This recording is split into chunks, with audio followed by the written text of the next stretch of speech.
Hey guys, this is Dillon with Tactile Turn, and today we're going to go through a quick disassembly of our new pen, the Switch.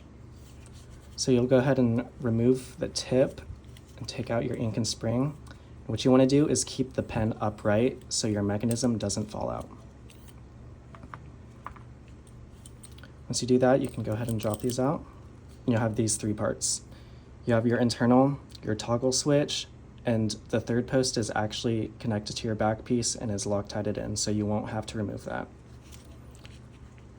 Your toggle switch will have two different pockets acting as the detent. You'll have this smaller pocket and this larger pocket.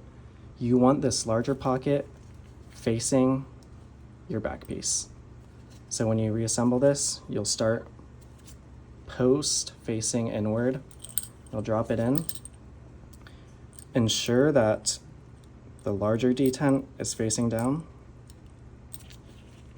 So go ahead and take your internal, drop that in there. Ink, spring. Now go ahead and screw the tip back on.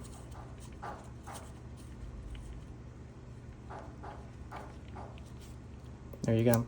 If you put this toggle switch in the wrong way, it will be apparent and the mechanism won't work. Dude.